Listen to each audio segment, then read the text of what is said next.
성령 하나님, 우리 찬양 드시고 강의 시작합니다.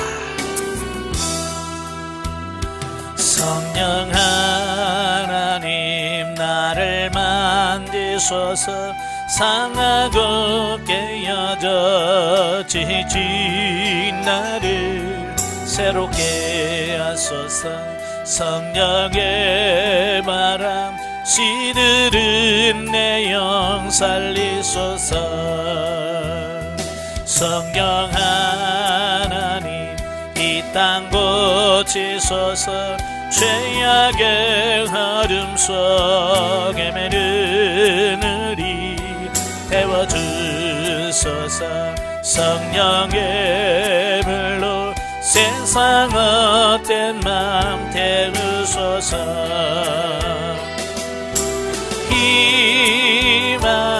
임하소서. 성령 하나님이시여, 지금 이곳에 임하소서. 바람처럼 들처럼 성령이여 임하소서. 아멘. 기도하겠습니다. 은혜로우신 아버지 감사합니다. 오늘도 우리를 사랑하셔서 훈련이랑 소리 인도하시고 성령의 은사사역 종합할 수 있도록 은혜 주셔서 감사합니다. 이미 들은 말씀이지만 다시 정리하면서 정말로 우리가 영성으로, 우리 육체의 영성으로 덧입혀지는 귀한 역사가 있도록 도와주옵소서. 시종을 맡겨오며 예수님의 이름으로 감사하며 기도합나이다. 아멘. 예, 이 시간에는 우리 성령의 은사사역을 종합해 보도록 합니다. 지난주에는 우리가 성령의 구원사역에 대한 종합을 했다면 이제 은사사역을 할 텐데요. 자, 교재 훈련 과정에는 107페이지입니다. 107페이지에 오시면 성령의 은사사역 자, 1단계는 은사체험 단계다. 은사체험 단계. 이제 우리가 영성을 형성하는 데 있어서 아주 이제 은사가 굉장히 중요하거든요. 예, 그래서 1단계는 은사 체험 단계인데, 은사 체험 단계 정의가 뭐냐? 성령의 은사가 육체에 경험되어지는 단계다 그랬어요. 그러니까 기본적으로 우리에게 필요한 은사를 하나님께서 우리에게 주시고 그 은사를 경험하고 체험해가는 그 단계를 은사 체험 단계라고 그래요. 예, 이미 배우셨지만 은사는 영성을 형성하는 데 있어서 또 영성적 삶을 살아가는 데 있어서 매우 중요한 거예요. 근데 우리 한국에는 은사에 대한 부분을 뭐라 할까요? 부정적인 인식이 강해요. 일부 교회 빼고는 거의가 많은 교회가 은사에 대해서 부정적인 어떤 그런 교육을 시켜요. 그러니까 성도들이 은사에 대해서 굉장히 부정적인 생각을 가져요. 그러니까 은사에 대해 가르쳐 주지도 않죠. 부정적인 생각까지 있죠. 그래서 이 은사가 잘 활용이 안 돼. 그래서 영성을 훈련하면서도 이게 잘 안 되는 이유가 뭐냐면 은사가 되어야 되는데 은사가 안 되니까 성령의 지도 인도 받는 거라든지 뭐 이런 것들이 잘 안 돼요. 애로사항이 참 많아요. 그래서 우리가 은사에 대한 개념부터 바꾸셔야 되겠다. 그래서 은사는 나쁜 것이 아니라 하나님께서 우리에게 주시는 귀한 선물로 우리가 이 개념을 바꾸시는 것이 좋을 것 같아요. 예, 그래서 거기 고린도전서 12장 7절에 보면 각 사람에게 성령의 나타남을 주심은 유익하게 하려 하심이라. 예, 그러니까 기본적으로 하나님께서 우리에게 성령을 주시는데 그 성령을 주신 이유는 우리 성령을 받는 우리 성도들, 예수 믿는 저와 여러분들을 유익을 주시려고 성령의 은사를 주신다라고 하는 겁니다. 근데 우리는 그걸 유익이라고 생각하지 않아요? 그지? 네, 나쁜 거라고 자꾸 생각하는, 왜 하나님이 좋은 걸 주는데 왜 나쁘다고 생각하느냐고요. 그래서 은사에 대한 개념부터 이렇게 잘 바꾸시면 좋겠습니다. 은사라고 하는 말은 원래 카리스마라고 하는 말인데 하나님께로부터 오는 선물이란 뜻이에요. 값없이. 내가 선물 받을 만한 짓도 안 했고 선물 만한 뭘 한 것도 없는데 그냥 하나님께서 값없이 그냥 주시는 걸 은사라고 그래요. 가끔 상담하다 보면 이거 은사가 임했네요. 그러면 저요 아무 짓도 안 했는데요. 그래요. 그러니까 은사죠. 제가 그래요. 그러니까 은사죠. 기도 많이 해서 주면 그 은사겠어요. 기도 안 했는데 주시는 게 은사고 내가 뭘 안 했는데 주시는 게 은사다. 값없이 주는 게 그게 은사다라고 표현합니다. 그래서 은사에는 크게 세 종류가 있어요. 에베소서 4장 11절에 보면 사명적 또는 소명적 은사, 다른 말로 직분적 은사라고 볼 수 있어요. 네, 그래서 여러분들이 받는 이 직분도 은사입니다. 하나님께 주신 선물입니다. 내가 뭘 해서 목사 직분을 받는 게 아니에요. 하나님께서 나를 긍휼히 여기사 내게 목사의 직분을 주셨고 그 직분을 감당하도록 하나님이 하신 거예요. 예, 그래서 장로, 권사 모든 은사가 하나님께서 주신 선물이고 은사예요. 또 로마서 12장 6절부터 8절까지면 달란트적 은사가 있습니다. 이래 내가 하나님을 일하고 교회를 섬김에 있어서 필요한 여러 가지 은사들이 로마서 12장에 나오고요.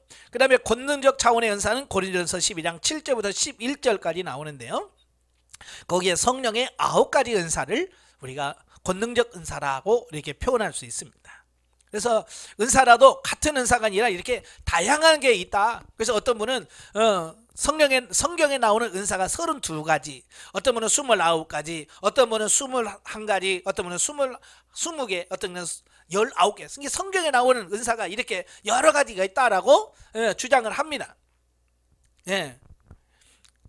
그럼에도 불구하고 우리가 이제 성령의 9가지 은사에 대해서 주로 많이 사용하는 강의를 하고 이걸 다루는 이유는 뭐냐면 내 개인이 하나님 앞에 바로 세워지는 신령한 집을 짓는 도구로서 주시는 은사가 바로 권능적 차원의 은사예요. 예. 그러니까 내가 신령한 집으로 세워지는 데에 있어서 또 하나님의 일을 함에서도 정말 필요한 은사가 뭐냐? 성령의 9가지 은사더라. 그래서 우리가 성령의 9가지 은사를 굉장히 중요하게 여기고 있는 겁니다. 다른 건 안 중요해. 다른 건 다 중요해요. 예. 그 다음에 중요한 게 뭐냐면 우리가 여기서 우리가 기억하고 넘어가야 될 것이 뭐냐면 왜 하나님께서 우리 육체에다가 은사를 덧입혀 주시려고 하는가라고 하는 부분이에요. 예? 그냥 은사 없이도 할 수 있는데 왜 은사를 덧입혀 주기를 원하시는가라고 하는 거예요.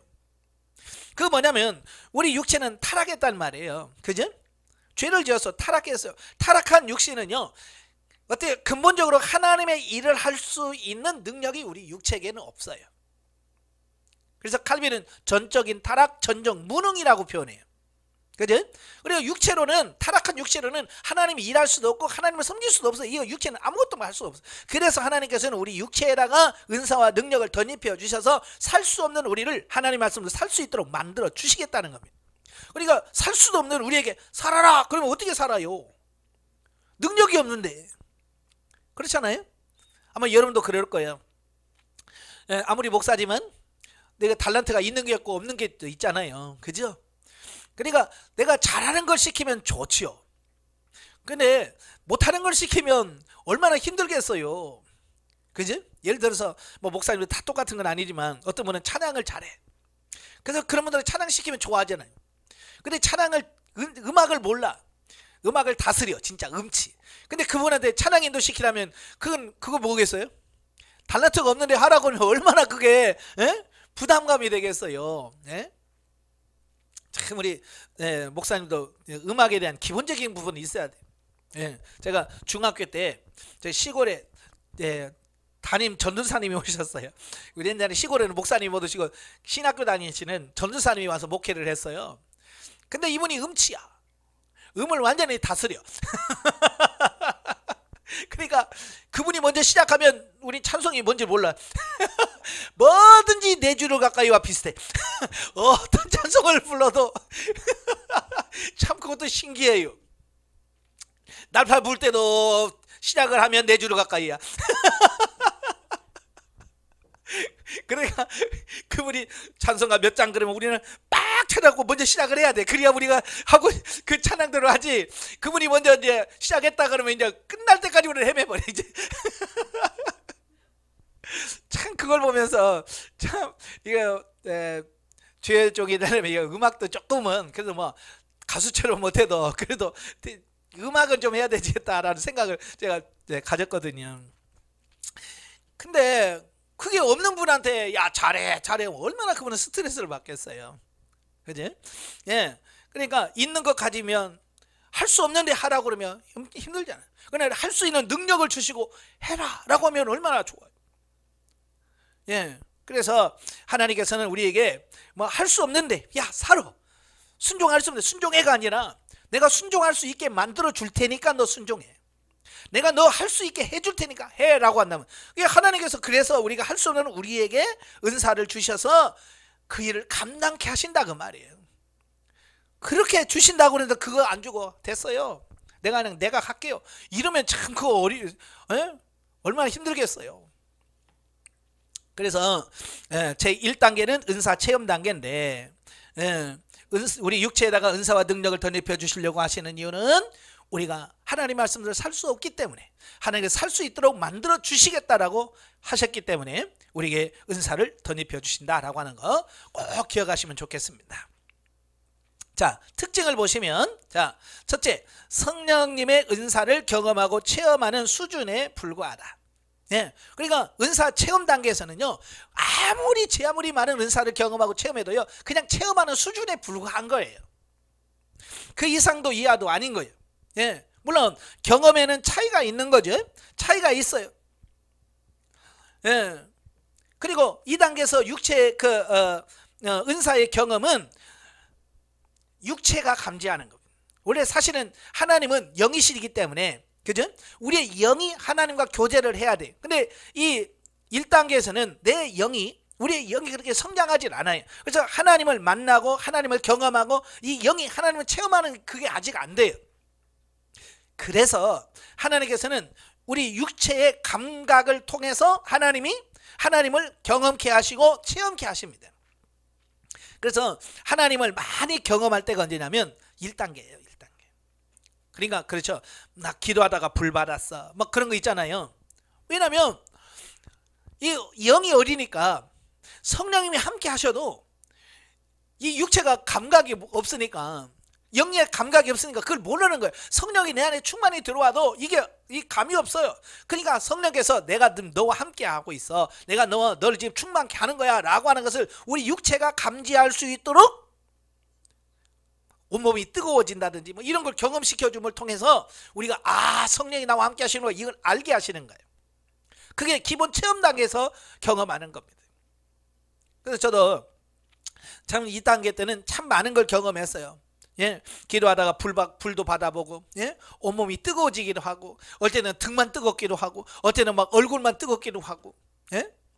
또 어떨 때는 바람 같은 성령이 임하시는데요.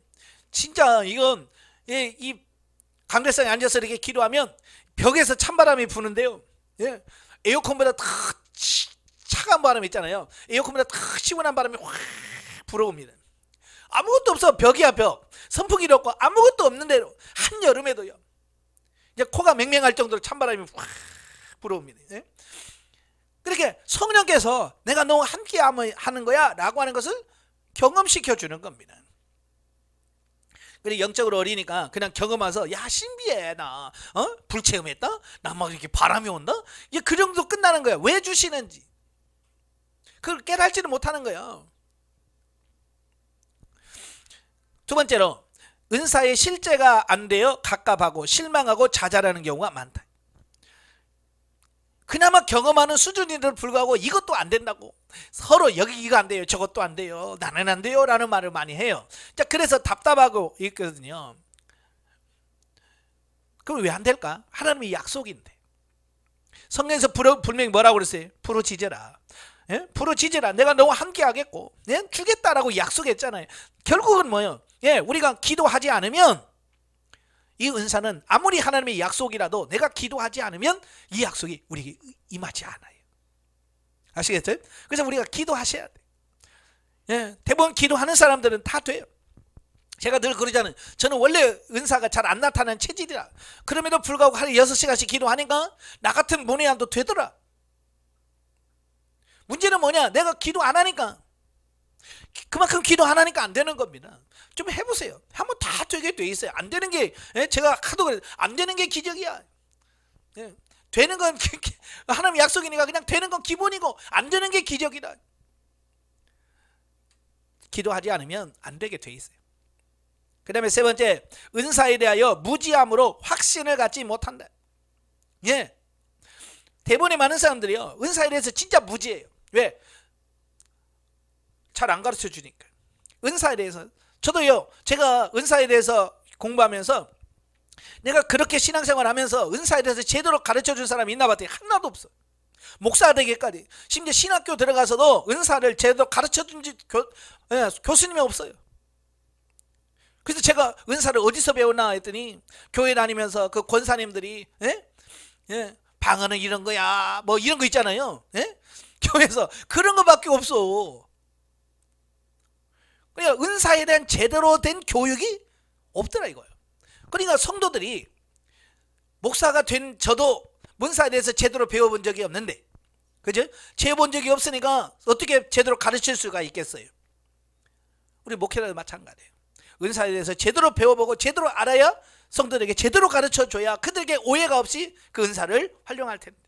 그러니까 여기서 조금 저기서 조금 듣다 보니까 이상한 얘기들만 들어서, 마귀 방언 맞는데 뭐 어찌고 저찌고 해가지고 왜 방언 안 해니까 마귀 방언 받으면 큰일 난대요. 그래서 못 한다는 거야. 마귀 방언 받을까봐.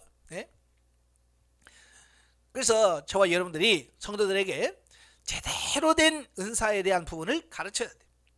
그렇게 하려고 하니까 어때요? 우리가 경험을 받아봐야 되고, 경험을 해야 되고, 체험해야 되고, 그 다음에 책들을 많이 보시고 은사가 뭔지 정확하게 이해를 해야 가르칠 수 있을 거 아니에요. 그래서 성도들에게 제대로 된 은사에 대한 교육을 시켜야 그들이 은사에 대한 오해 없이 잘 활용할 수 있어. 그러니까 은사를 쥐어줘도 몰라.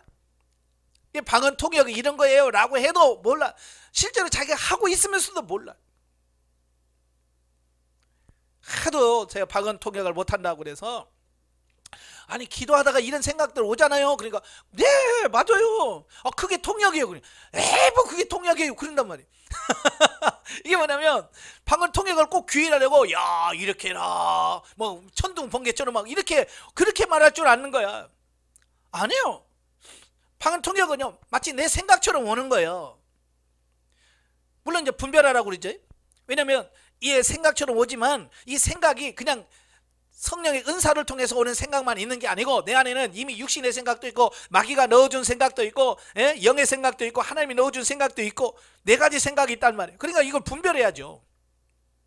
이거 분별하지 않으면, 그래서 이런 부분을 정확하게 가르쳐주고 우리가 분별해야 된다. 어떻게 분별할 거냐? 그 생각을 가지고 먼저 어떤 음성이 들려도 일단은 어렸을 때는 무조건 그걸 받아들이면 안 돼. 일단 하나님 음성을 들으면 나사렛 예수 이름을 명하노니 육신의 생각이라면 떠나갈지어다 라고 그걸 명해서 또 추방해야 돼. 그러면 하나님께서 주신 부분은요 그렇게 하면 할수록 더 선명해져요. 희한하게. 근데 마귀가 준 생각은요 한 번 하고 두 번 하면요 그게 사라져버려요. 어떤 생각도요 나사렛 예수 그리스도의 명하노니 사라질지어다 라고 하면, 명하면 마귀가 준 생각은 사라져요. 육신의 생각도 희미해집니다. 그러나 하나님이 주신 생각은요 분명해져요. 그래서 영적으로 어린 사람들은 음성을 들었다고 했을 때 그냥 들었어 그러고 하지 말고 항상 점검하는 이런 기도를 하셔야 돼요. 그래서 최소한 3번 이상은 나사렛 예수 그리스도를 명하느니 물러갈지어다 라고 3번 정도는 명하고, 그래도 선명하면 그때는 하나님의 뜻이구나 라고 해서 순종해라 라고 가르쳐야 돼요. 무조건 무슨 생각만 순종하라면 진짜 마귀가 넣어준 생각도 그냥 따라합니다. 왜? 분별을 못하니까. 그 다음에 4번째, 은사의 나타남에만 관심이 있다. 사실은 은사는 우리를 변화시키려고 하는 하나님의 목적이 있거든요. 그냥 은사만이 아니라 그 은사를 경험하고 체험함을 통해서 결국은 나를 변화시키고 영적으로 성장시키려고 하는 뜻이 계셔요. 그러니까 그걸 분명히 알아야 되는데 그걸 모르는 겁니다. 그러니까 주일학교 어린아이들 보면 그렇잖아요. 교회에서 왜 과자 주고 간식 주겠어요? 목적이 있잖아요. 예배 잘 드려라. 다음 주에도 꼭 와. 뭐 이런 목적으로 우리가 간식을 주잖아요. 근데 애들은 그거 관심 없어요. 왜 주는지 몰라. 그냥 간식 시간 되면 간식 줘. 간식 줘. 그냥 먹는 그 재미만 본단 말이에요. 마찬가지로 이 은사도 마찬가지예요. 하나님 우리를 은사를 주실 때에 그냥 주신 것이 아니라 이거 경험함을 통해서 내 영이 성장하기를 원하시는, 그러니까 은사를 활용하면서 계속 우리는 하나님 이걸 통해서 내게 뭘 말씀하시려고 하시는가요?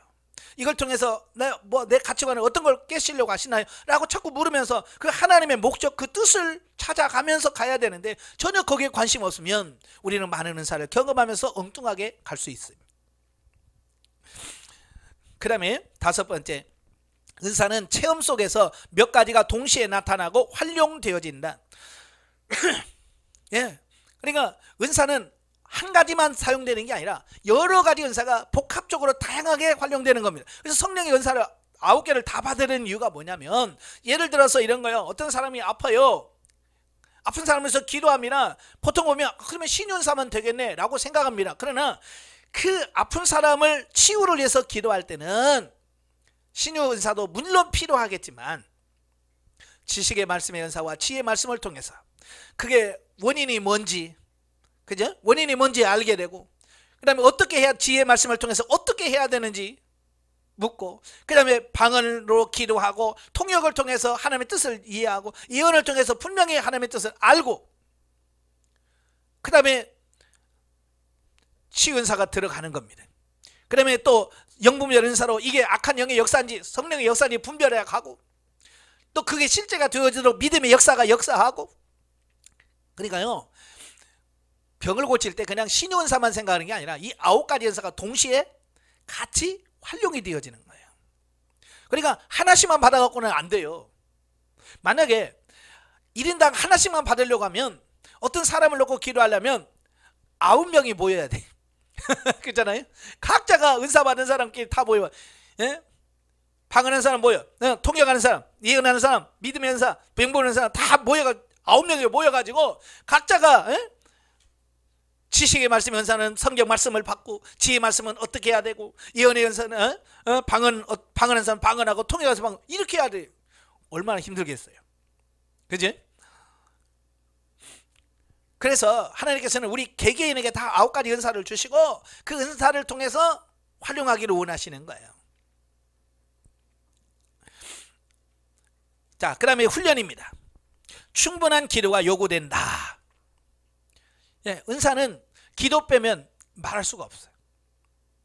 그래서 은사는 반드시 뭐냐, 기도가 따라가야 돼. 그래서 충분한 기도 시간이 최소한 2시간에서 5시간씩은 예, 기도해야. 그래서 은사는 기도한 만큼 열립니다. 2시간 하면 2시간 한 것만큼 열리고, 3시간 하면 3시간 한 것만큼 열리고요. 6시간씩 하면 6시간만큼 열려요. 그만큼 기도 시간과 은사 열리는 그 폭은 달라요. 그래서 열심히 하셔야 돼요.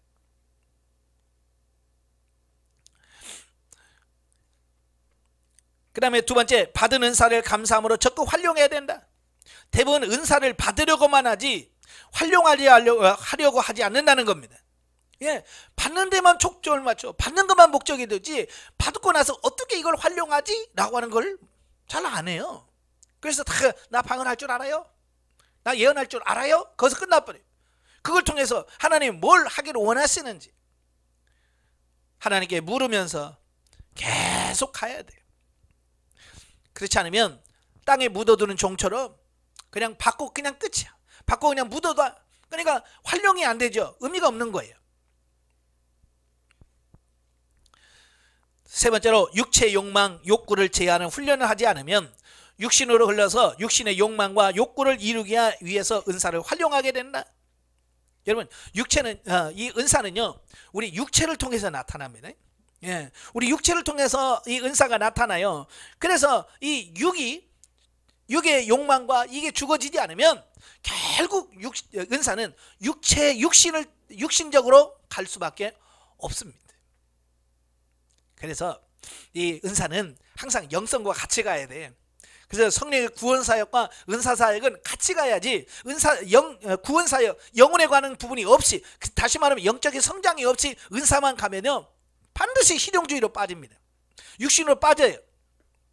왜? 영혼이 성장하지 않으면 그렇게 될 수밖에 없습니다. 그래서 저와 여러분들이 영이 성장해 가면서 예, 은사도 같이 가야 된다는 거 꼭 기억하시면 좋겠습니다. 자, 두 번째 단계는 실용 단계입니다.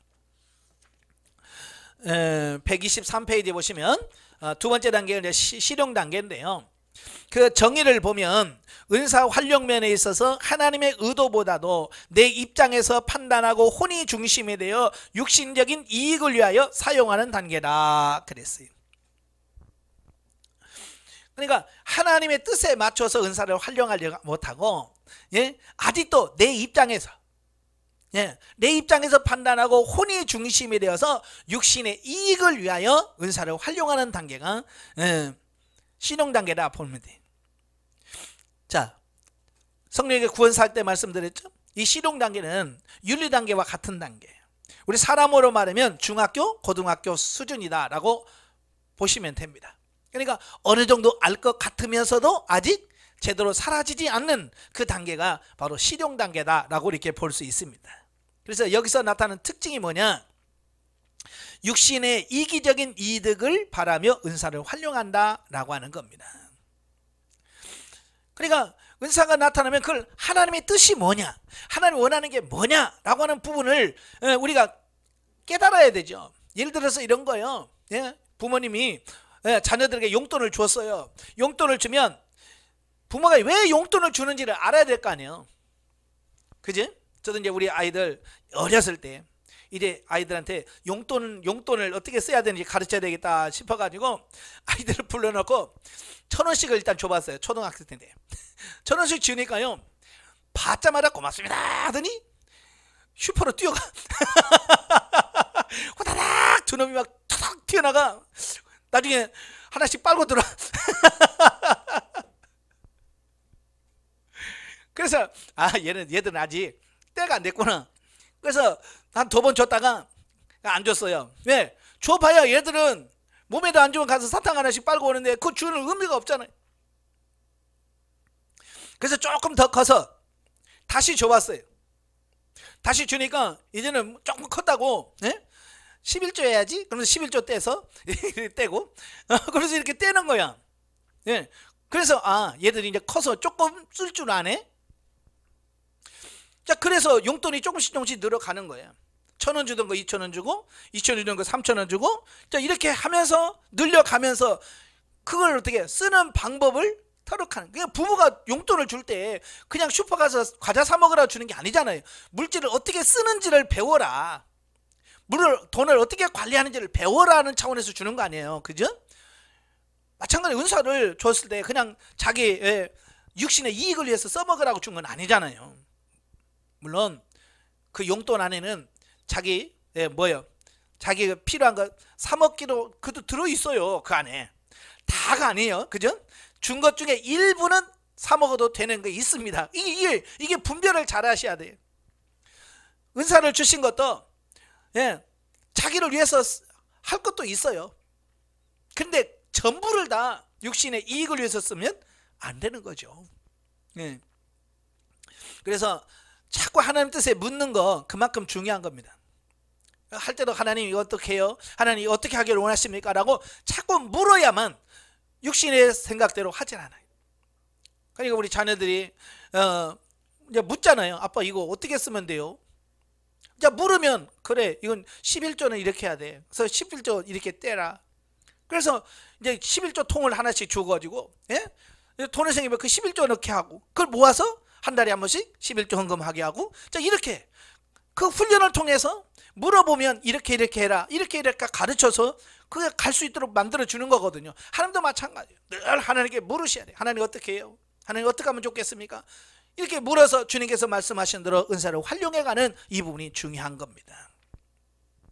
두 번째로, 은사가 임했다고는 하나 실질적으로 나타나지 않으므로 갈등한다. 이제 실용 단계에 들어가면요, 이제 훈련받는 사람은 둘로 딱 나누어져요. 은사가 잘 되는 사람이 있고 은사가 안 되는 사람으로 이렇게 실용 단계에 가면 이렇게 쭉 나눠집니다. 나누려고 해서 나누는 게 아니라 그냥 그렇게 나눠지더라고요. 그래서 한쪽에서는 막 은사가 안 되느라고 너무 안 돼요. 막 그래서, 예? 힘들어하는 사람이 있는가 하면, 어떤 사람은 막 이제 돼요.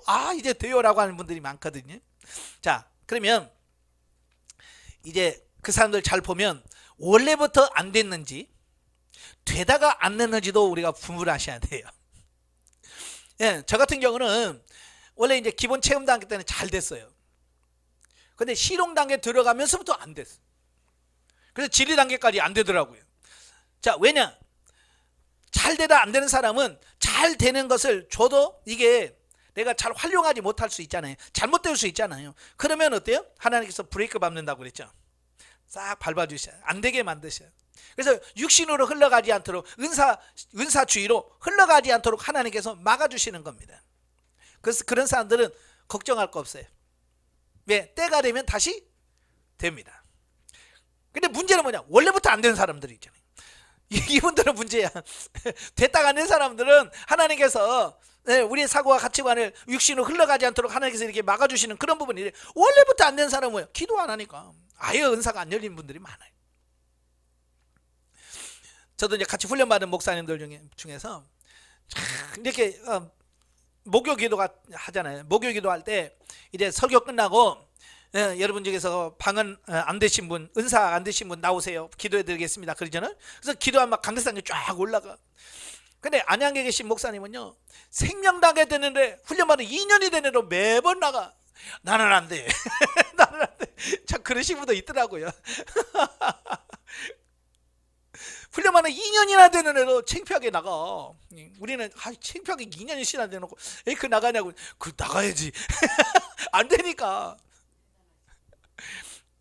근데 생명당에 들어가서 그분은 방언이 됐어요. 그러니까 그분을 가만히 보면 뭐가 강하냐면 자기 생각이 강해요. 뭐든지 자기가 옳다 그러면 옳은 거예요. 누가 아니라고 막 해도 아니야 이건 옳아. 그래서 자기 생각을 굽히지 않아요. 고집이 세요. 그러다 보니까 은사적인 부분도 아무리 내려놔라 그래도 이분은 그걸 못 내려놔. 그래서 나중에 생명당에 들어가니까 그때서 방언돼. 그게 내 마음대로 잘 안 되는 거예요. 어떤 분은 이제 처음 이제 막 은사 받고 하신 분들은 잘 되십니다. 아주 실제가 잘 되시는 분들이 많습니다. 네, 그래서 이런 분들은 그런 경험들을 통해서 뭐요? 우리의 사고와 가치관을 바꿔가는 이런 훈련들을 많이 하셔야 돼요. 그냥 야 나도 이제 됐나, 나도 이제 방언할 줄 알아, 거기 끝나면 안 되고, 그걸 통해서 하나님 이걸 통해서 내게 뭘 말씀하시려고 하시는 거예요. 그래서 내 사고와 가치관을 바꿔가는 그런 삶을 되셔야 돼요. 예. 은사가 안 된 사람은 은사 주심을 믿지 못하거나 실제를 위하여 기도하고 애쓰지 않았다는 증거예요. 안 되시는 분들은 기도하도 근데 기도해도 되다가 안 되시는 분들은 이분들은 육신으로 흘러가지 않도록 하나님께서 막으시는 거예요. 저도 되다가 안 되니까요 정말 육체가 막 답답해 미치는 거예요. 처음부터 안 됐으면 그런데 이미 맛을 봤잖아요. 그죠? 이미 맛을 봐놓고 안 되니까 정말 힘들더라고요. 막 그래서 이거 기도가 약해서 안 되나 뭣도 안 되나 그래서 막 열심히 막 더 열심히 하는데도 안 돼요. 예? 결국은 포기하고 하나님 알아서 하십시오 하고 내려놓으니까 진리 단계 들어가서 진리 단계 후반부 들어가니까 열리더라고요. 예, 저는 가나안 4다시 들어가니까 맡은 어떤 느낌이었냐면 터널을 통과하는 느낌이었어요. 그 전에는요 마치 가도 끝이 없는 이런 터널을 통과하는 그런 느낌이었어요. 근데 진리 단계 중반부 4다시 딱 들어가니까요 갑자기 펑 하고 열리는 듯한 느낌이에요. 그래서 그렇게 안 되는 방언도 다시 되고, 예? 통역도 다시 되고, 예언도 다시 되고, 치유은사도 다시 되고, 네, 회복시켜 주시더라고요. 왜? 이제 감당할 수 있을 만큼 성장하니까 하나님께서 다시 허락해 주시는 이런 부분을 보시요. 예, 네 번째, 사역이 은사 중심으로 치우치면 하나님은 제동을 거신다. 조금 전에 말씀드렸죠? 예, 내가 막 은사가 너무 좋아서 막 그쪽으로 흘러가면 하나님께서 제동을 거셔. 안 되게 만드셔. 그건 뭐냐? 내가 미워서가 아니라 잘못 가지 못하도록 우리를 지키시고 보호하시는 하나님의 손길이라 그 말입니다. 여러분 하나님의 관심은요 이 땅에서 내가 얼마나 은사와 능력을 베푸느냐 거기에 관심 없어요. 하나님의 관심은 내 영이, 여러분의 영이 어떻게 성장하고 어떻게 성숙해 가며 어떻게 예수 그리스도를 닮아가는 여기 초점을 맞추시고 그게 관심이 있지. 예? 이 땅에서 무슨 기적을 나타나고 죽은 사람 살렸냐? 하나님은 관심 없어요. 왜? 하나님 앞에서는 그게 그거예요. 그죠?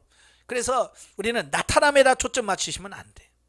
또 은사 중심에다가 초점 맞추시면 안 돼. 영이 성장하고 새로워지는 데다 초점을 맞추셔야 돼. 다섯 번째, 은사 활용에 있어서 많은 실수를 경험하게 된다. 근데 그 실수는 뭐냐? 신자를 보호하시는 하나님의 수단이다 라고 하는 겁니다. 그러니까 이런 거예요. 예언이 잘 돼가도 어느 순간에 예언이 안 되게 만드셔요. 또 되는데 틀리게 만드셔요. 그걸 통해서 뭐냐? 교만하지 않게 하시고 그쪽으로 흘러가지 않도록 하시는 하나님의 손길이다 라고 하는 겁니다. 그래서 한번 실수하게 되면 그때부터 조심하게 됩니다. 자, 훈련. 이 단계에 있는 사람은 어떤 훈련을 해야 되느냐? 충분한 기도와 철저한 경험이 필수다. 그래서 은사와 기도는 뗄래야 뗄 수 없는 관계라고 그랬죠. 예, 그래서 뗄래야 뗄 수 없는 관계예요. 그래서 기도 열심히 하셔야 되고요. 많은 경험을 해보셔야 돼요. 그래야 진리 단계 되고 생명 단계 들어가서 쉬워집니다. 예, 이게 안 되면 나중에 진리 단계에서도 어려워. 생명 단계 들어가서도 이거 어렵습니다. 그래서 이 신혼 단계 때 충분히 경험하고 이렇게 돼야 돼요. 나중에 진리 단계 들어가서 안 된다고 많이 그래요. 많은 분들이 또 그래요. 아이고, 나중에 성장하면 되지 뭐. 성장해서 하면 돼. 여러분, 안에서 새는 바가지는 바퀴도 샌대. 어릴 때 안 되면 어른 돼서 안 돼요. 그러니까 철저하게 그때 단계는 체험 단계는 체험하고 신용 단계 신용의 단계로 경험해 보고 그러면서 성장을 해야 되는 거예요. 사람도 사춘기 때 사춘기를 경험해 봐야 돼요. 근데 사춘기 때 아무것도 경험 안 해본 사람은 나중에 자녀를 낳아도요 이해를 못해요. 나는 안 그랬는데 너는 왜 그래? 그렇게 되는 거예요. 그죠? 예, 사춘기 때 그냥 편하게 그냥 한 번도 부모 속 안 새기고 이렇게 지나간 사람들은요 나중에 자식 낳으면 이해를 못해요. 사춘기 때 막 이렇게 하는 애들을 이해를 못해. 왜? 나는 안 그랬는데 왜 너는 그래? 근데 그렇게 되어지는 거예요. 그러나 사춘기 때 부모 속세게 본 부모는 자식이 낳아서 그러면 아이고 그래 나도 그랬었어. 그래도 그 이해가 되는 거예요. 예? 그리고 기다려주는 겁니다. 왜? 자기가 경험을 통해서 이걸 해봤기 때문에 자녀를 양육할 때 쉬운 거예요. 여러분도 마찬가지예요. 신혼 단계를 충분히 이 육신의 이익을 위해서 써보기도 하고 이렇게 해봐야 나중에 진리 단계 들어가서 그걸 토대로 해서 말씀을 듣고 순종해가는 이런 부분이 되어져요. 근데 그게 안 되면 나중에 힘들어져요. 두 번째로 은사의 나타남보다 하나님의 의도와 섭리에 관심을 가져라. 예, 나타나는 어떤 현상에다 초점 맞추시면 안 되고 항상 하나님께서 왜 주셨는지, 자, 하나님께 주신 그 목적과 의도를 정확하게 알아야 되고, 세 번째, 은사를 실용주의로 사용되면 성령의 역사는 나타나지만 자신은 진리와 생명과 멀어지는 심각한 오류에 빠지게 된다. 그랬어요. 이게 중요한 거예요. 은사가 나타난다고 다 진리 생명이 되는 게 아닙니다. 하나님이 은사는 나타나고도 나중에 하나님이 인정해 주지 않는 경우가 있어요. 마태복음 7장 21절부터 23절에 보면 제가 예전에 영성훈련 받기 전에 참 이해가 안 됐던 말씀이 그거였어요. 주여 주여 한 자마다 다 천국에 들어갈 것이 아니에요. 하나님 말씀대로 행하는 자가 천국에 들어간다. 주여 내가 주의 이름으로 선지한 노도 했고 내가 주의 이름으로 귀신도 쫓아냈고 내가 주의 이름으로 많은 능력을 행했습니다. 내가 말하되 도무지 나는 너를 알지 못하는 이 불법을 행하는 내가 떠나가라고 합니다. 이 본문을 아무리 읽어도 이해가 안 되더라고. 도대체 이게 뭐지? 아니 선지한 노릇도 했어요. 귀신도 쫓아냈습니다. 많은 기적도 했습니다. 근데 왜 예수님은 왜 모른다고 했을까? 이해가 되셔요? 이제 이해가 되시겠죠? 근데 저는 그때는 이해가 안 됐어요. 이거 도대체가 이게 뭐지? 그래서 은사가 나타나도 하나님께서 인정 안 하실 때가 있구나. 그래서 나타남에만 초점 맞추면 안 되는구나. 이걸 바꾸니까 그게 이해가 되는 거예요. 그렇구나. 그래서 민수기 20장에 보면 민수기 20장에 보면 그 모세가 그 가데스에 이르러서 물이 없어요. 그러니까 막 백성들이 막 원망을 해요. 그래서 하나님이 모세가 하나님 앞에 엎드리죠. 그러니까 하나님께서 뭐라고 그래요? 반석을 명하여 물을 내라 그랬어요. 근데 이 모세가 지팡이를 들고 그 바위 앞에 갑니다. 가면서 육신의 감정이 좀 올라왔는지 반석을 치면서 이 폐역한 새들이 내가 물을 내려 그러면서 막 반석을 쳤어요. 물 나왔어요? 안 나왔어요? 나왔어요. 나와서 목마른 그 백성들을 먹였어요. 하나님 분명히 명하라고 그러는데 반석을 쳤어요. 근데 물이 나왔어요. 그럼 우리는 나왔으면 됐지, 이제 그렇게 생각한다 그 말이에요. 근데 그 뒤로 하나님이 나와서 모세에게 하신 말씀이 뭐예요? 너 가나안에 못 들어간다. 네가 나의 영광을 드러내지 아니한 고로 너는 가나안 땅에 들어가지 못하리라. 그러니까 나타나면 좋잖아요. 아니 물 나왔잖아요. 물 나오면 됐지 뭐 라고 하죠. 근데 정작 그 물을 나오게 만든 모세는 하나님 앞에 뭐예요? 너 가나안 들어가지 못하리라는 책망을 받아요. 이걸 보면서 내가 많은 병을 고쳐놓고도요, 예? 그 사람은 고침받았지만 나는 하나님이 난 너를 모른다 할 수 있다는 얘기예요. 그래서 사도 바울은 고린도전서 9장 27절에 뭐라고 그래요? 내 몸을 쳐 복종케 하면 남을 전파한 후에 내가 도리어 버림을 받을까 두렵도다. 바울은요 엄청나게 많은 사역을 했던 분이에요. 교회로 건축했죠, 예? 교회로 많이 세웠죠. 전도도 많이 했습니다. 그런데 바울이 늘 마음속에 염려가 됐던 게 내가 이렇게 주일 많이 하고 교회 많이 이렇게 세우고 많은 사람을 전도해놓고 나중에 주님 앞에 갔을 때 난 너를 모른다 하면 어떡하지? 자, 그런 두려움이 있었던 거예요. 그래서 내가 육신을 쳐지 않으면, 내가 육신으로 하면 결국 육신으로 한 것은 주님 앞에서 난 너를 모른다고 할 수 있으니, 그래서 사도 바울은 자기 몸을 쳐 복종을 시켜. 그래서 육신으로 하지 않고 영으로 하려고 몸부림쳤던 거예요. 왜? 이 원리를 알아서 그래요. 오늘 영성 훈련 말하면서 이 원리를 몰라. 그래서 뭐라고 그래? 귀신 쫓아내면 됐지 뭐, 병 나오면 됐지 뭐 필요해 라고 말한단 말이에요. 더 중요한 것은 하나님이 인정하느냐 안 하느냐, 이게 중요한 거예요. 평생 귀신 쫓아내고 병 고쳤어요. 주인 앞에 갔을 때 난 널 모른다 그러면 끝난 거예요. 그렇잖아요. 그래서 이 부분을 정확하게 우리가 이해를 하고 가셔야 돼요. 예. 그래서 나타나고 뭐 능력 거기다 초점 맞추시면 안 된다는 거 꼭 기억하시면 좋겠습니다.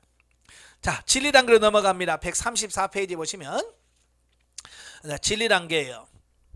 자, 진리단계의 정의는 신령한 집으로 지어지는 단계로 성령의 내 말을 듣게 되는 단계다 그랬어요. 진리단계에 들어가게 되면 이제 신령한 집으로 지어져 간다 그랬어요. 그러니까 기본 체험 단계는 무슨 단계냐면 내가 가지고 있던 기본적인 것을 허는 단계예요. 허무는 단계. 그래서 이제 1단계에서 막 힘든 이유가 뭐냐면 내가 가지고 있던 배웠던 지식 이런 걸 다 막 허무는 거예요.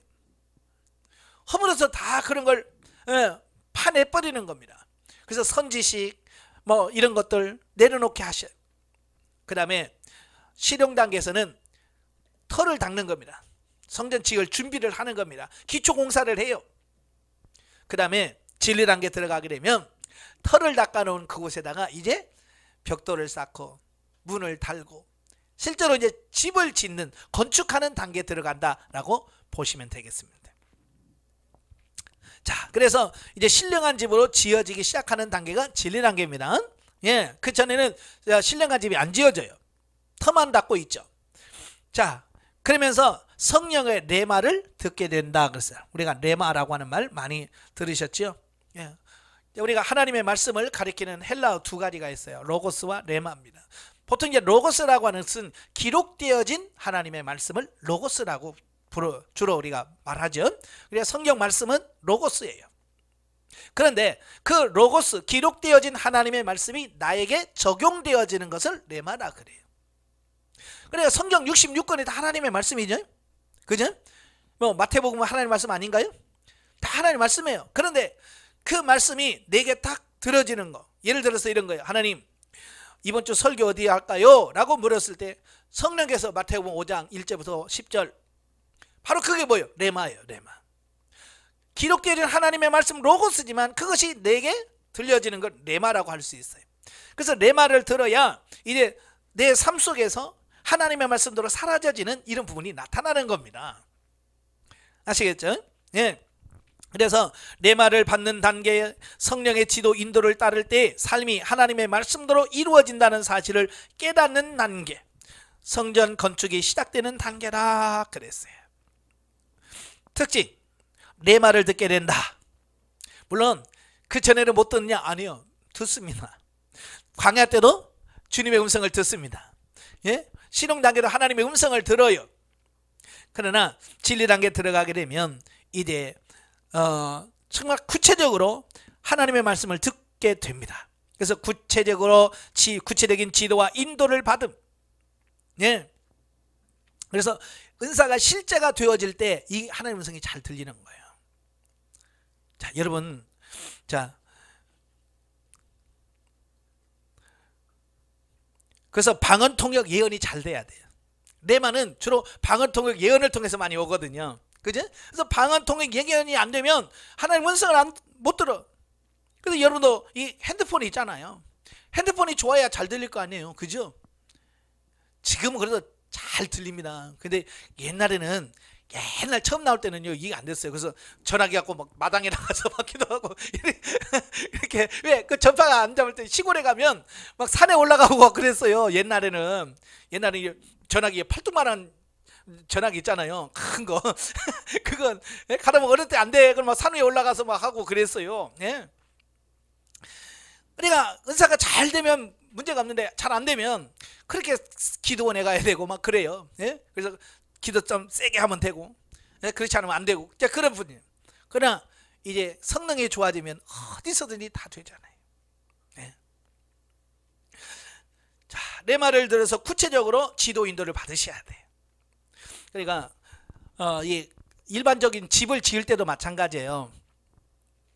요즘엔 건축 기술이 참 발달됐잖아요. 그죠? 자고 일어나면 아파트가 쑥쑥쑥 올라가죠. 예? 자, 그럴 때 그 많은 일꾼들이 있어요. 그죠? 일하는 사람이 다양한 사람, 목수부터 시작해서 뭐 철근 다루는 사람 보면 그들이 전문 있잖아요. 그래서 예? 그래서 이런 그걸 막 세우는 사람이 있고, 그 딱 세워놓으면 그 다음에 와가지고 철근 딱 깔아요. 철근 딱 깔고 가면 그 다음에 이제 뭐 콘크리트 집어넣는 사람 오고, 그것도 다 이렇게 역할이 있더라고요. 그래서 자기 역할을 착착 하는 거예요. 근데 그건 자기 마음대로 하는 게 아니라 그걸 감독하는 자들이 오늘은 이렇게 해라 라고 말하잖아요. 그렇죠? 그 말을 듣고 그렇게 하는 겁니다. 예. 그래서 하나님께서 내 성전을 짓는데 감독이 누구냐? 성령님이셔요. 그래서 성령님이 우리에게 오늘은 이거에 이렇게 라고 지시하신단 말이에요. 그 말을 얼마나 잘 들으냐에 따라서 그 집이 잘 되고 안 되고가 결정이 된다, 그 말입니다. 자, 두 번째, 신령한 집을 짓기 시작하는 단계다. 말씀이 재료요, 은사는 도구요, 방법은 성령님의 지도 인도다. 야, 집을 지으려면 먼저 재료가 있어야 되죠. 그죠? 재료가 없으면 부실공사 됩니다. 예, 재료가 없으면 부실공사가 돼. 하나님의 말씀이 없으면 레마가 잘 들리지 않습니다. 자, 그래서 여러분 성경을 많이 읽어 놓으셔야 돼요. 내 말을 잘 듣는 사람들은 주로 성경을 많이 읽으신 분들이에요. 그래서 성경에 대한 지식이 이 머리에 많으면 성령께서 그 세밀한 부분까지도 말씀을 하시는 겁니다. 그러니까 이런 거예요. 여러분 컴퓨터가 있죠. 컴퓨터라고 해서 다 똑같은 게 아니에요. 그 컴퓨터 안에다가 어떤 프로그램을 깔아놨느냐에 따라서 그게 작동을 하는 겁니다. 그러니까 그 프로그램을 안 깔면 아무리 검색해도 안 나와요. 그죠? 그래서 이 안에다 집어넣어야 돼. 이건 무슨 말이냐? 성경 말씀을 이 머릿속에다 집어넣어야 성령께서 이 안에서 그 말씀을 정보를 찾아내는 겁니다. 그래서 여러분들이 성경도 많이 읽어야 되고 책도 많이 읽어 놓으셔야 돼요. 그래서 책을 읽어 놓으면 여기서 딱 저장을 해 놓습니다. 그러다가 필요하면 성령께서 딱 기억나게 하고 생각나게 해서 딱딱 그 설교 시간이라든지 강의 시간이라든지 누가 상담할 때 그 말씀이 탁탁 떠올라서 말씀을 하는 거예요. 근데 한 번도 읽어보지 않고 한 사람은 이게 안 나와요. 그래서 재료를 준비해 놓는 것은 내가 함. 그래서 성경 읽어 놓는 것은 여러분들이 하셔야 돼요. 그래서 최소한 성경을 1시간 내지 2시간은 읽으셔야 돼요. 그래서 말씀을 많이 읽어 놓으셔야 그 주여 그러면 말씀이 툭툭툭 튀겨 나와. 예. 그냥 말씀이 없으니까 쥐어 짜내 1시간을 짜내도 말씀이 안 나와. 그죠? 그러니까 말씀을 많이 읽어 놓으셔야 돼. 그 다음에 은사는 도구라고 그랬어요. 도구. 요즘 집을 짓는 데 보면 그 집을 짓는 도구들이 얼마나 많습니까? 크레인이 있어서 저 위에서 그냥 끌어 올라가죠. 옛날에는 어떻게 했어요? 다 들짐에다가 지고 그잖아요. 등짐 지고 올라가서 벽돌 풀어주고 또 거기다가 또 모래 등이 다 짊어지고 올라가잖아요. 예? 여러분 지금 30층 40층 집을 짓는데 지금 등으로 져서 그걸 올라간다고 생각해 봐요. 그거 몇 번이나 하겠어요 하루에? 예? 올라가는데 30분 내려오는데 30분 그 지금 그 하루에 서너 번 올라갔다 오면 30층은 하루가 다 가버릴 거예요. 그 어느 세월에 그 집죠? 그렇잖아요. 근데 지금 어때요? 크레인으로 싹 올려버리지, 에스컬레이터로 올라가지 막. 예? 그러니까 이 도구가 좋으니까 금방 되는 거예요.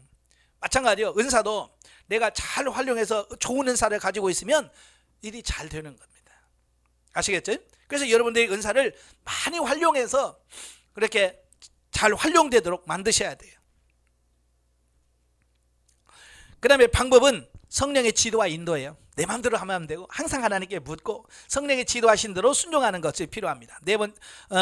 세 번째, 은사의 나타남보다는 하나님의 뜻에 관심을 두게 된다. 이제 조금 바뀌어집니다. 예, 실용 단계까지만 해도 하나님 은사의 나타남에 관심을 가져요. 근데 진리 단계 들어가면 이제 하나님의 뜻에다가 초점을 맞추게 돼요. 이게 조금씩 바뀌어집니다. 관심이 바뀌어지는 거죠. 예. 근데 실수하는 이유가 뭐냐? 하나님께 묻지 않고 하면 실패합니다. 그래서 항상 하나님께 먼저 묻는 것이 중요합니다. 네 번째, 육체는 힘들고 곤고해진다 그랬어요. 즉 육신의 사고에서 영의 사고와 가치관을 바꾸는 과정에서 은사가 잘 나타나지 않는 것을 경험하게 된다. 예. 근데 안 되는 것이 아니라 되어가는 과정이다 그랬어요. 근데 과정에서는 좀 안 될 수도 있습니다. 저도 정말 하나님 음성이 잘 들리다가 이 실용 단계 후반부에 가서 진리 단계 들어갈 때까지 갑자기 이게 안 되는 거예요. 레마가 안 들려 버려요. 그래서 하나님 말씀을 주세요. 그러면 그전에는 그냥 주세요 하면 그냥 바로 왔어요 말씀이. 근데 어느 순간부터 이게 1시간을 기도해도 안 와. 참 신기하다. 2시간을 기도해 하나님 주일날 설교 본문을 주세요. 그래도 안 줘. 정말 힘들 때가 많았어요. 그 과정이 서너 달 갔어요. 철저하게 그런 과정을 거치면서 이 사고를 육신의 사고에서 영의 사고로 바꿔갔더라고요. 하도 힘들어서 하나님 못하겠습니다. 그러니까 하나님께서 그게 안 되는 게 아니라 되어가는 과정이다. 그렇게 말씀하셔서 혹시 여러분도 되다가 안 되면 물론 기도 안 해서 안 되는 경우도 있지만 기도 한 해대로 안 되는 경우에는 우리의 사고를 바꾸려고 하시는 하나님의 그런 부분이. 그 다음에 기도가 바뀐다 그랬어요. 기도가 어떻게 바뀌어? 육적인 기도에서 영적인 기도로 바뀝니다. 이 진리 단계 들어가면 이게 바뀌어요. 그래서 그 전까지만 해도 육신적인 걸 막 이런 걸 구했다면 이제 진리 단계 들어가게 되면 육신적인 걸 구하지 않게 되고요. 기도가 바뀌어져 버더라고요. 저도 이제 기도 제목이 바뀌니까요. 그 다음부터는요. 기도할 게 없어요. 그전에는 그렇게 기도할 게 많았는데요. 기도할 게 없어요. 예. 그래서 제일 곤란한 게 뭐냐? 목사님 기도해 줄 테니까 기도 제목이 뭐예요? 물으면 제일 곤란했어요. 뭘 기도해야 되나? 왜냐하면 모든 게 하나님부터 그렇게 바뀌어버리니까 기도할 게 없어. 그래서 아침에 새벽에 일어나 하나님 뜻대로 이루어 주옵소서. 하나님의 뜻이 무엇입니까? 저녁에 기도 똑같은 기도, 계속 똑같은 기도만 반복이 되어져. 특별한 기도가 없어져요. 그 다음에 여섯 번째, 삶의 변화에 관심을 갖게 됩니다. 그래서 신부단장한 사람이라고 그랬죠. 신부단장하는 삶이 되는데 바로 이제 삶이 하나씩 바뀌어지면서 이제 내 삶 속에서 행동이 하나씩 바뀌어져 갑니다. 그래서 그렇게 안 변했던 그런 부분들이 진리 단계에 들어가면서 조금씩 바뀌어집니다. 그렇게 성질 내던 사람이 좀 성질 안 내고, 자, 그렇게 바뀌어져요. 자, 이때 단계에서 훈련은 뭐냐? 철저하게 레마에 순종하는 훈련을 해야 된다. 예, 철저하게 묻고 행하는 훈련을 하셔야 돼. 그래서 묻지 않고 행하는 것은 죄요 사망이다 그랬어요. 묻지 않는 것 자체가 뭐예요? 죄예요. 아시겠죠? 예, 그래서 묻지 않고 행하는 게 죄다. 그래서 묻고 행하셔야 되고, 두 번째, 은사를 신령한 집을 짓는 도구로 활용해야 된다. 우리가 실용 단계로 자기 육신을 해서 쓰지 않고 이제 신령한 집을 짓는 도구로 쓰셔야 되고, 세 번째, 문제를 주심에 감사하라. 왜 문제를 주시느냐? 예, 현 상태에 머물지 않고 성장시키기 위한 하나님의 손길이다. 예, 그래서 우리는 아무 문제 없으면요 기도 안 합니다. 그래서 하나님께서 문제를 주시고 그걸 해결하기 위해서 기도하면서 어때요? 우리가 점점점 새로워지는 겁니다. 그러니까 문제 주심에 감사하고요. 자, 마지막에 생명 단계입니다. 144페이지 보시면 생명 단계가 나오게 되어지는데요. 자, 생명 단계 정의를 보십시오. 자, 생명 단계 정의는 뭐냐?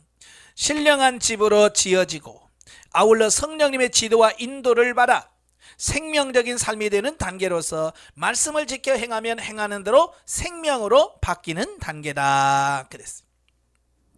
이제 진리 단계에서부터 집을 짓던 그 신령한 집이 생명 단계에 들어가게 되면 완성이 돼요. 완성이 되면 이제 내주 내재하십니다. 내주 내재하십. 그럼 이제 내 안에 삼위 하나님, 성삼위 하나님께서 내 안에 머물러 계셔. 그래서 그러면서부터 이제 그동안 은사와 능력으로, 은사나 이런 걸로 주님과 교제했잖아요. 그죠? 이것이 바뀌어집니다. 뭘로 바뀌냐면 영과 영으로 교제하는 이 삶으로 바뀌어집니다. 그래서 예전처럼 은사나 막 이런 게 막 활용이 잘 안 돼요. 그러나 내 영이 하나님의 음성을 들어. 예, 그러면서 하나님과 교제가 되어지는 이런 부분들을 보게 돼. 그래서 이래 레마 하나님의 음성을 듣는 방법도 역시 은사와 능력으로 받지만 영으로도 받게 되지. 그래서 더 풍성하게 하나님의 말씀을 듣고 순종해 가는 그런 부분을 보게 됩니다. 그래서 그때 생명 단계에 들어가게 되면 이제 삶 속에서 하나님의 말씀을 내가 살게 되어지는 그 부분이 돼요. 진리 단계에서 서서히 변화됐던 것이 이제 생명 단계에 들어가게 되면 많이 변화된 모습이 나오는 어떤 이런 부분이라고 보시면 되겠습니다. 자, 특징을 보시면 신령한 집으로 완성이 되어 우리의 영혼 몸을 하나님의 성전으로 인정하신다. 예, 이제 우리가 완성이 되면 하나님께서 인정하셔요.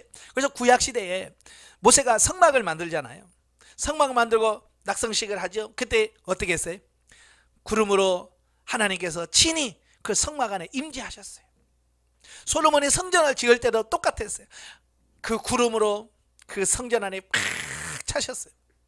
이거 하나님의 임재가 있다. 이걸 눈으로 가시적으로 보여준 부분들이거든요. 이건 뭐예요? 오늘날 저와 여러분이 신령한 집으로 건축이 되면 하나님이 우리 안에 들어와 머무실 것을 예표, 모형적으로 보여준 사건이라고 보시면 됩니다. 그래서 여러분이 생명 단계에 들어가게 되면 이제 하나님이 진짜로 여러분 안에 들어오십니다. 그걸 바로 느끼시는 분이 있고요, 좀 늦게 느끼시는 분이 있고 그렇습니다. 저는 상담받으면서 신령한 집이 건축이 되었고요, 내주 내재했어요 라고 하는데 실감이 안 나는 거예요. 그래요? 정말요? 제가 그랬어요. 근데 나는 왜 안 느껴지죠? 그러니까 상담하시는 분이 그래요.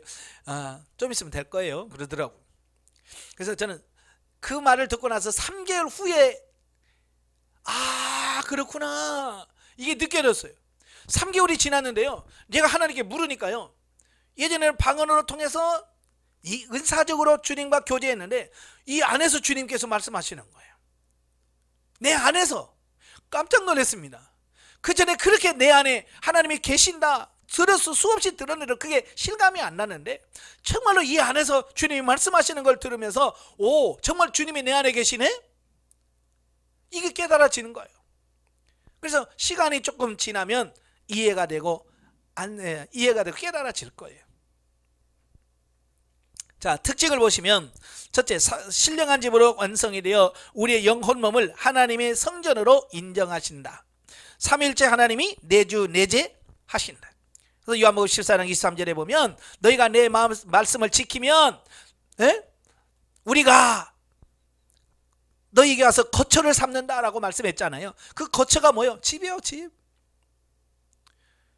그래서 우리가 하나님 말씀도 지켜 행할 수 있는 단계가 되면, 쉽게 말하면 생명 단계가 되면, 신령한 집이 건축이 되면 하나님이 내 안에 들어오시겠다고 요한복음 14장 23절에 이미 약속했어요.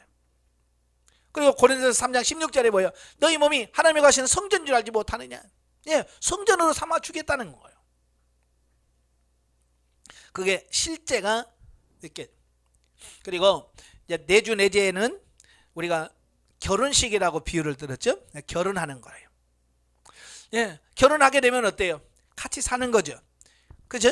같이 사는 거예요. 동거하는 거예요. 마찬가지로 하나님이 이제 나의 신랑으로, 나는 그의 신부로서 하나님과 교제하면서 사라지는 삶이 바로 이제 생명 단계에서 삶이다 라고 보시면 되겠습니다. 중요한 것은 결혼을 했어도 신랑과 신부가 대화가 잘 되면 행복한 가정이 되겠죠. 그죠? 잘 통하면. 안 통하면 어떻게 될까요? 이제 어렵죠. 그죠? 많은 사람들, 요즘에 많은 사람들이 뭐요? 못 살겠다고 도장 찍잖아요. 왜? 안 통하니까 그러는 거예요. 교제가 안 되는 거예요. 이게 대화가 통해야 되고 뭐가 통해야 되는데 안 통해요. 우리 마찬가지예요. 평소에 하나님과 많은 기도를 통해서 내 말을 들으면서 교제하고 교통하고 이게 잘 되면 쉬워. 근데 그게 안 되면 어려워지는 거예요.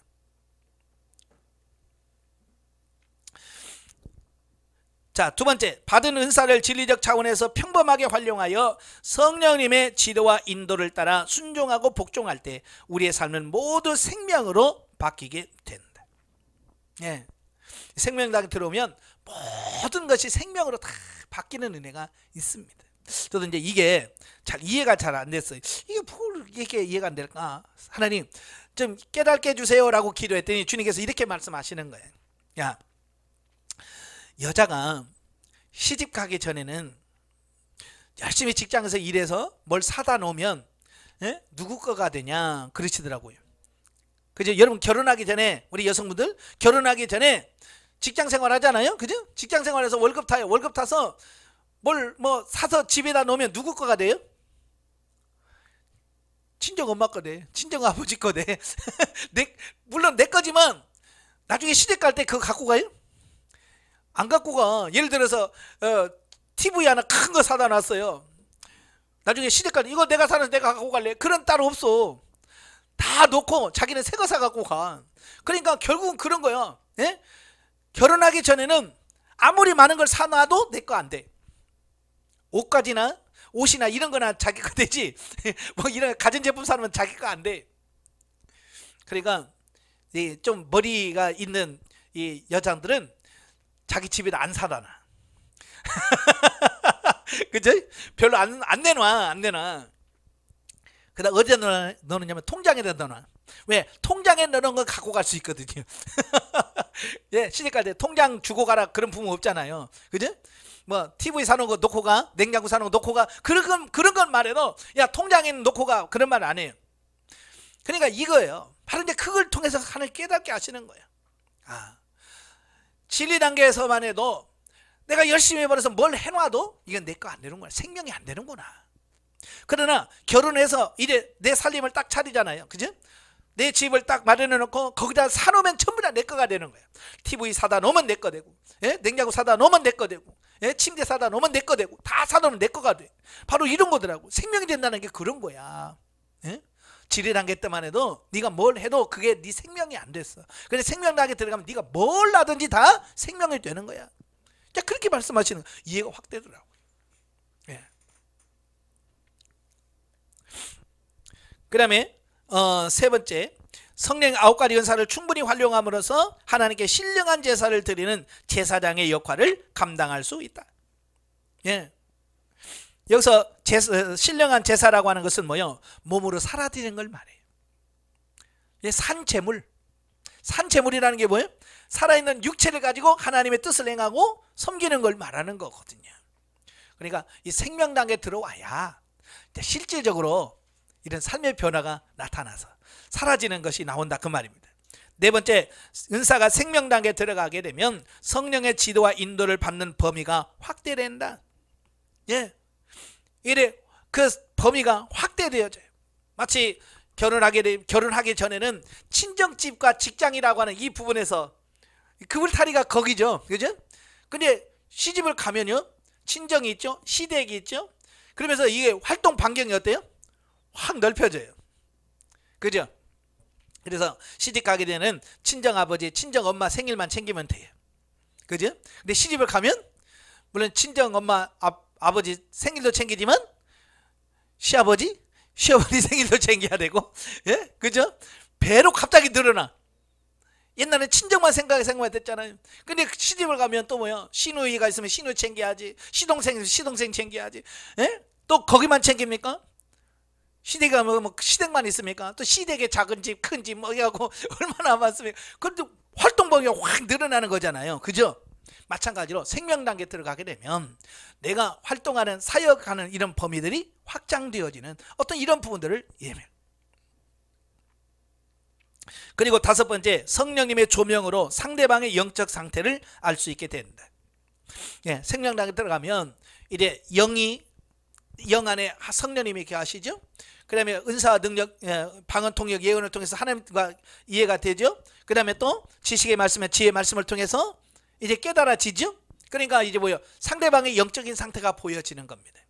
그래서 생명 단계에 들어가게 되면 그때 영적 상담을 가능하게 돼요.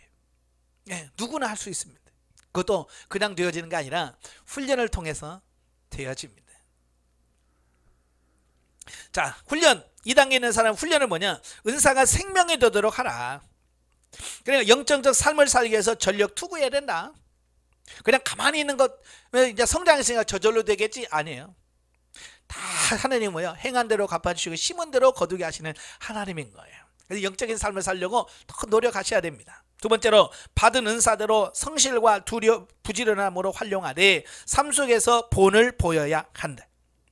이제 삶 속에서 정말 변화되는 삶이 나오도록 여러분이 많이 노력을 하셔야 돼요. 그래서 생명단계에 들어오게 되면 이제 옆에 있는 사람도 인정하게 돼요. 많이 바뀐 것 같아요. 변화된 것 같아요. 엄마가 바뀌었네요. 네, 아빠가 바뀌었네요. 라고 변화된 삶이 이제 나오기 시작하는 단계가 생명단계다라고 볼 수 있습니다. 그 다음에 세 번째, 부르짖는 기도와 묵상 기도가 조화를 이루어야 된다. 제가 훈련 받을 때 어느 분이 그랬어요. 성장을 하게 되면 부르짖는 기도 할 필요 없다. 그냥 묵상으로만 기도해도 된다. 그런데 아니더라고요. 부르짖는 기도와 묵상 기도는 같이 가야 돼요. 항상. 아시겠죠? 예, 힘들어도 소리내서 부르짖는 기도를 하셔야 이 외적 충만이 이루어지는 겁니다. 외적 충만이 이루어져야 은사와 성령의 충만함이 임해서 활용이 되어져. 그래서 부르짖는 기도 안 하면 안 됩니다. 아시겠죠? 그래서 여러분 하루에 한두 시간은 꼭 부르짖는 기도를 하셔야 돼요. 그래야 외적 은사가 충만해져서 이런 내 말을 듣고 이런 외적 충만을 통해서 하나님의 사역할 때 그게 가능한 거예요. 그 다음에 묵상기도. 묵상기도는 성령의 구원 사역, 내적 충만과 연관이 있습니다. 그래서 한쪽으로만 치우치면 안 돼요. 부르짖는 기도만 해도 안 되고 묵상기도만 하면 안 되고. 그래서 1시간을 기도하면 40분을 부르짖으면 20분은 묵상기도 해라. 2시간을 기도하면 1시간 반은 부르짖고 30분은 묵상으로 기도해라. 그래서 이게 조화가 이루어져야 돼요. 조화가. 아시겠죠? 그래야 영적으로도 내적으로도 강건해져서 하나님이 일할 수 있는 삶이 되어지는 겁니다. 자 이렇게 해서 성령의 은사 사역을 한번 종합해 보았습니다. 그래서 은사는 단순히 경험하고 체험하는 그 수준에 끝나는 것이 아니라 우리가 영적으로 변화 훈련 성장 성숙되어서 하나님 말씀을 살 수 없는 우리가 하나님 말씀을 살 수 있게 만드는 것이 성령의 은사 사역이라는 걸 꼭 기억하시고요. 늘 성령 충만하시고 승리하시길 바랍니다. 기도하겠습니다. 은혜로우신 아버지, 우리를 영적으로 세우시게 하여 우리에게 은사와 능력을 우리 육체에 덧입혀 주셔서 살 수 없는 우리를 살 수 있도록 만들어 주시고 우리를 신령한 집으로 건축이 되어서 하나님과 동행하는 삶을 살게 하십니다. 하나님, 이 훈련을 통해서 우리 자신이 온전해지게 하시고 하나님 앞에 부끄럽지 않는 삶으로 사라져지는 우리가 되어지게 하옵소서. 예수님의 이름으로 감사하며 기도합나이다. 아멘. 하나님께 드립니다.